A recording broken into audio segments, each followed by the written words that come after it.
Hey, Oshio Nagaga, everybody. This is your host, Joshua Hopping, and welcome to the Fractured Faith, a Mosaic of Belief podcast. I'm glad you're here. Today, we're going to be talking a little bit about the NAITS Indigenous Learning kind of a symposium that I want to be able to kind of share with you all what has been happening.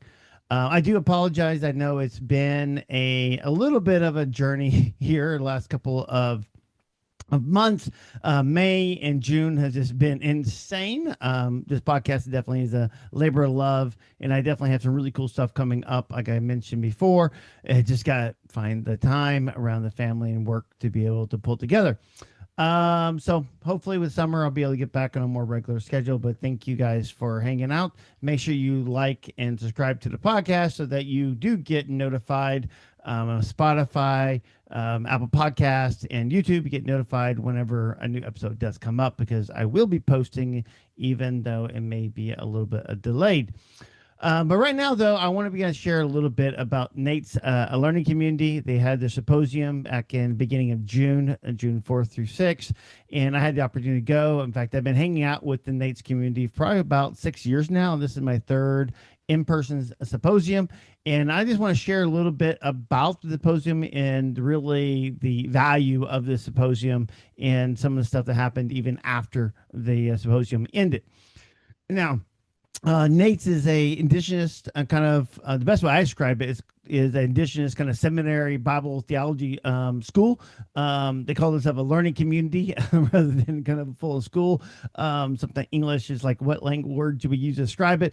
But NAITS is a accredited theological school that actually offers master level and doctorate PhD level degrees, which is just phenomenal. And they are the only at least to my knowledge, and they kind of market themselves as the only indigenous started, led, governed theological community in Canada, United States, which is, again, really, really awesome. And they've been really focused on how do we actually decolonialize the theology and their practice of the Christian faith within our indigenous community, within, North America. Well, the United States and Canada, North America includes a lot more than that, but those communities, and quite frankly, it's actually spread to a lot more countries. We had people at the symposium, for example, from South Africa, and we had them from people from like Australia, New Zealand, Taiwan, and a lot of other different countries around there. I know some people, at least heritage from South America and Peru, as well as other areas. So a lot of areas coming down there together, and definitely a lot of people groups that are wrestling with how do I decolonize theology? How do I look at Jesus basically from a different viewpoint rather than always looking through a European or a European American viewpoint, a colonial mindset? How do I then look at it through an indigenous mindset? And what does that look like differently than it is? And actually, when you had mentioned, we're talking about colonialism, colonialism is going to actually be even more than just European, which I'm going to get to in a minute because that's a kind of a subject of one of the talks that they actually had at the facility I want to chat about. But 2 point, as a Cherokee Nation citizen and an indigenous person myself, that's one of my hearts and one of my dearies is how do I look at the way of Jesus differently and than just some of what we've been taught in our kind of Euro-American centric churches and schools coming down there. Many of you follow the podcast know that I was a pastor for about 12 to 15 years, depending on how you count it. I have a master's degree of theology and culture. I've been around the church my whole life. I grew up in church, started church, love Jesus. Not too sure about the church sometimes, quite frankly, but Jesus has captured my heart and my imagination. Just everything about Jesus is just phenomenal. I read the Desert Fathers. I read some of the early church writings, and I see something that's mysterious. I see something that draws me to this faith that we call Christianity. Even though I don't always agree with it, there are definitely things within the church fathers and mothers that I sometimes raise my eyebrows out, and I'm like, I don't know how to process or understand that. There's still an attraction that keeps me into it. And I've said before, if it wasn't for the early church, I probably would not be a Jesus follower at this point. But the early church has kept me in the faith and kept me walking with Jesus because I realized Jesus is much, much, much more mysterious, and the faith is much broader and much more more than what we typically see on a given Sunday at a typical church in America. And I really love that bigger, broader parts of what we call the faith, which is why we have the Fractured Faith, a Mosaic of Belief podcast, is because they're trying to introduce people and kind of talk through some of these things of that, so that if you are struggling with the way that maybe your evangelical fundamental kind of church is going, you realize it is a bigger, broader focus of faith. The same thing if you're coming from more of a mainline church group or some of those places, and you're kind of trying to figure out what that looks like, that you, again, the faith is much bigger, much broader, and it takes in a lot more cultures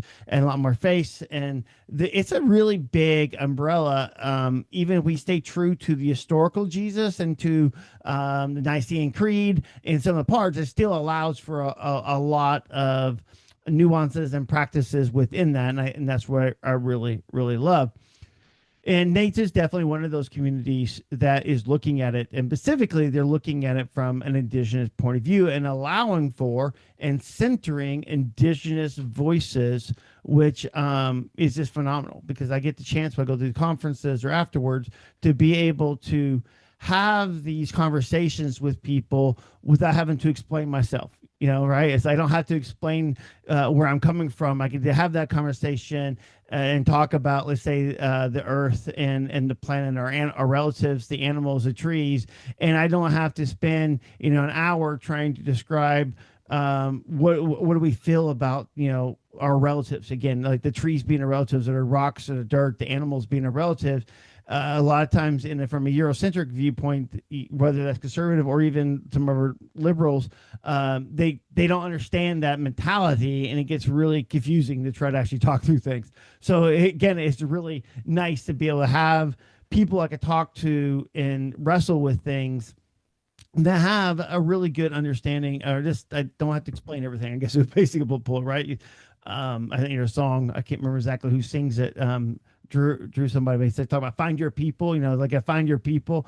And it's like, yeah, you find your people. It's really good on that one. Now, these are not all, Cherokees, or we have a whole mixture of people. We have definitely a contingent of Cherokees that show up. It's nice to be able to talk to people of my own tribe that are actually wrestling with the concept. But there's Choctaws, and there's Lakotas, and like I said, there's Maori, and there's the different ones from across the globe that kind of show up at these conferences. And it's, again, we all kind of wrestling with it within our context and be able to share with it. Now, the name of the particular focus of this year's conference was to being a good ancestor. And that really was a nice one to be able to kind of wrestle with what is being an ancestor at. And we had some really good sessions. I am not going to go through all of them. You can look up NAIITS, is NAIITS.com, and you can find information about there. But there were definitely some good ones. Danny Zachariah had a great one about Jesus being the good ancestor and looking at just how his family tree and some of the things happening there and what Jesus kind of sets up with it, which was great.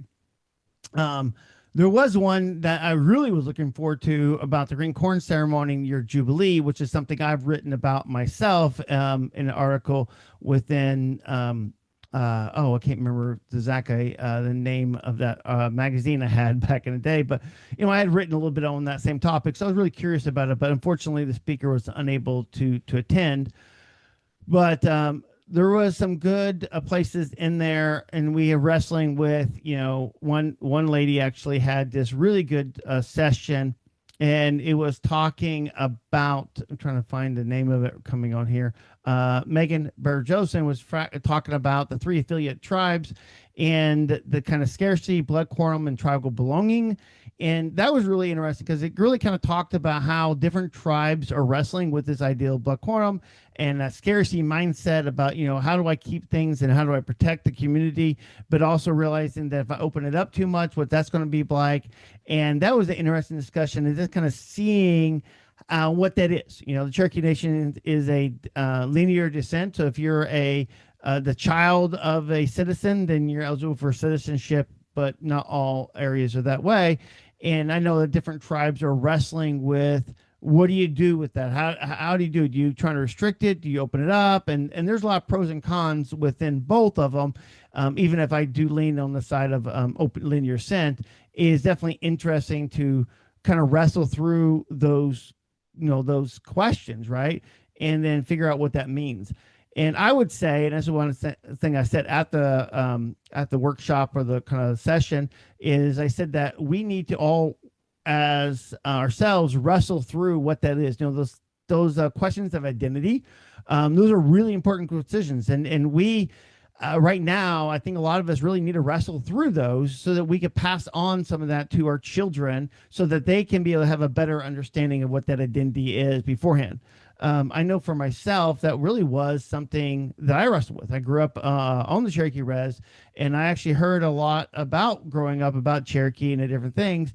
But those who watching on YouTube, I do have light color skin, and that's because my ancestors had started marrying Europeans back in the 1600s, and so we actually had a long line of marrying in and outside of our people, just like any indigenous people. Quite frankly, there's no pure blood, quote unquote Cherokee, because we were marrying the Shawnees and the Creeks and the different people and the Shenna. We were always intermarrying, and so people are people.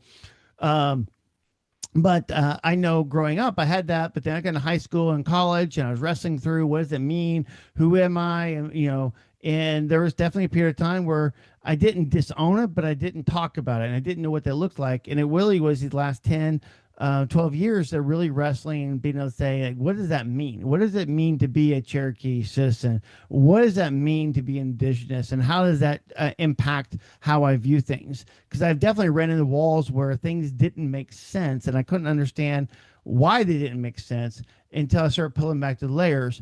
And then now I'm able to teach my kids a lot more about what it is to be a good Cherokee citizen, and what does it mean to be a Cherokee, and how do they wrestle with that sense of belonging or not belonging, because your skin colors that is so prevalent in our culture today in America, everything's based upon skin color, and that really is kind of the predominant definition, even though being a Cherokee citizen is more of a political thing as much as it is a ethnic thing as well, because of a lot of things. That's probably another topic for another podcast, but that being that good ancestors is we need to wrestle through this to pass it down to our children, because my heart is that we'll still have a Cherokee nation, for my grandkids, my great grandkids, and great grandkids will actually have a Cherokee nation to belong part with, and actually know these stories about their people and the worldviews and some of the ideals of what comes into it.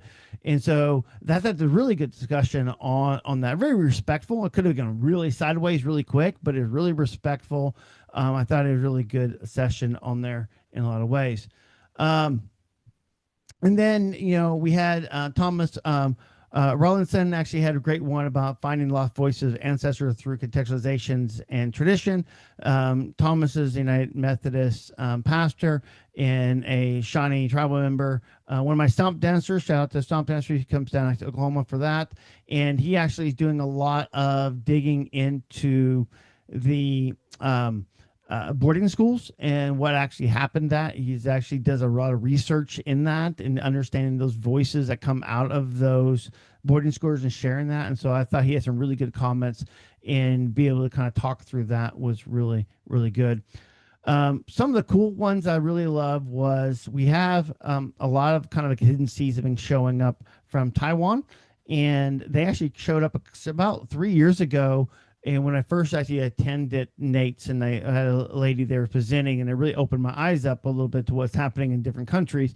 And they were back this year. There's 3 of them, and they were kind of presenting on Indigenous song, language, and cultural reevaluation policy.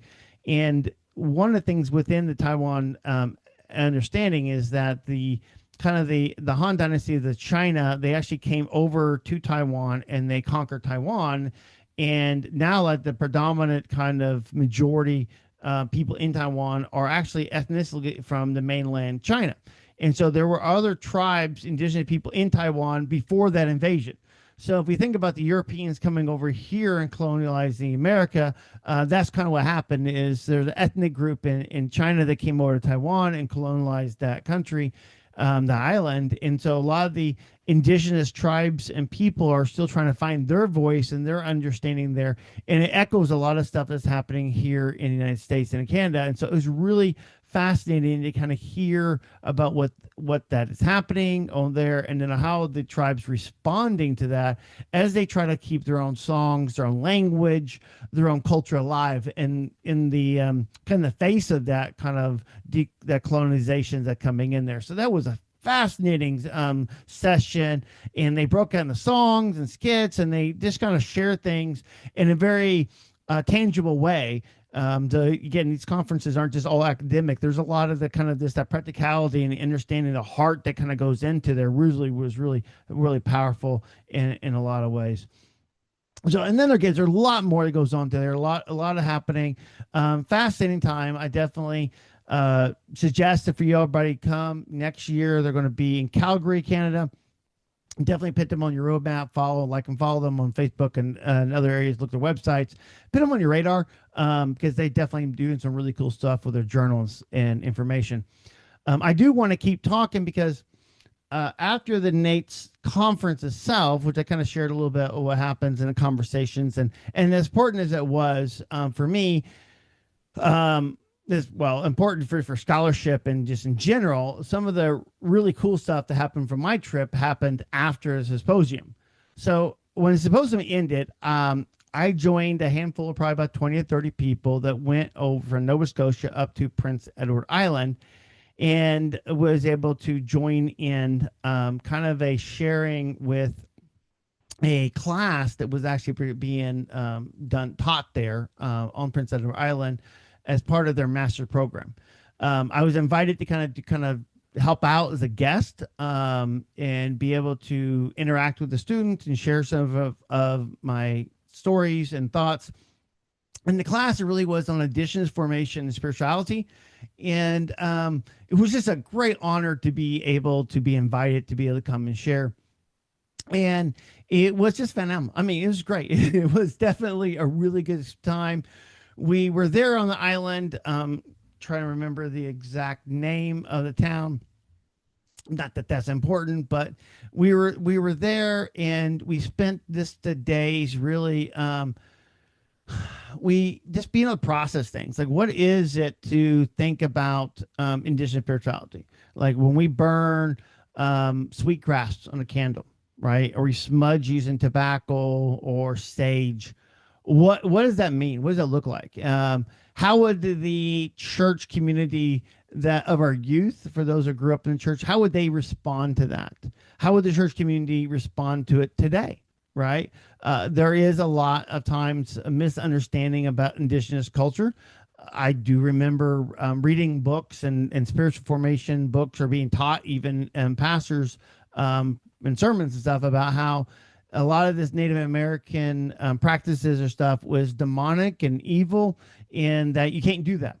And these are the same people that would then, idolize European culture in places as being holy, and they would turn around that. And that's, again, one of the things we have to fight back in, is being able to kind of how one people group is considered demonic, one people group is considered perfect.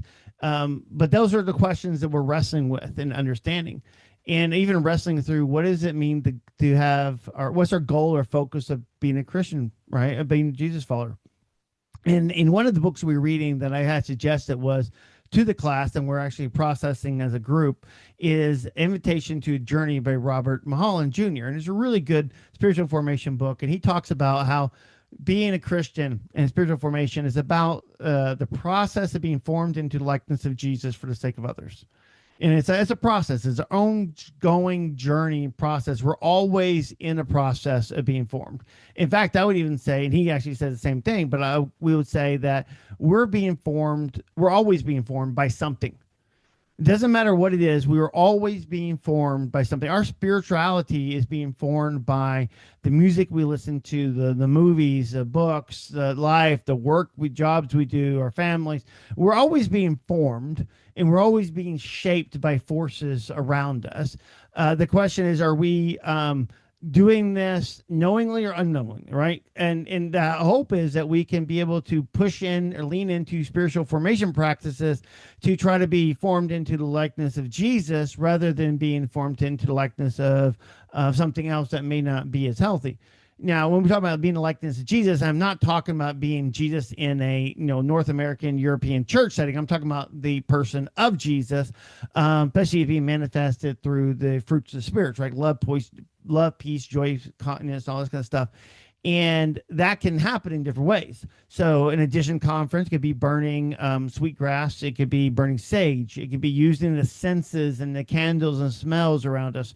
Or we actually had a sweat lodge, and we went into this sweat lodge, and being able to sit with it in that dark kind of spot of the sweat lodge, which is kind of the hut that's kind of the sweat, and you are sweating. It is pretty amazing. But within that Jesus-centered sweat lodge, we were praying for each other, praying for Jesus, and sitting with things and the spirituality and the formation. It was just it was life changing in a lot of good ways. It really did impact myself and others as we sat in there and we process.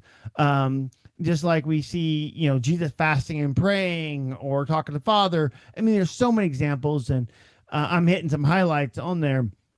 But those are topics that we're talking about in that class. And how do you then respond to people who may think that this is something that's bad? And how do you then say, no, the culture that we have, indigenous views of formation is okay. There could be Jesus centric just as much as anything else. So that's the class, and being able to sit with them and talk to people and the conversations and the hearts and the experiences and being with that or just, really are amazing in so many ways. And I really hope some of the relationships that were built into that week will continue to process and be shared out with through times as it goes on. Because there's a lot that's happening, and it'd be really cool to kind of see where it goes with that one, which is really cool. So trying to think, is there any big highlights coming on there? I think the sweat lodge definitely was a big highlight. Being able to sit in there and process it and be able to kind of see what's going on, and just be able to hang out with my Indigenous brothers and sisters on the island. It was peaceful. And just a lot of good Jesus conversations that happened that I want to be careful and honor the stories that came out of that, honor the actual relationships. Podcasts aren't always the ones that for sharing everything, but definitely was a great time. So I'm hopeful to see where this class goes. We have some more meetings to kind of work with it as we kind of move forward. And we'll see where God takes us and with the place. But I do suggest for those listening, check out NAITS, again, NAIITS .com. Check it out. And, there's lots of journals and videos and things from there that you can follow and look at.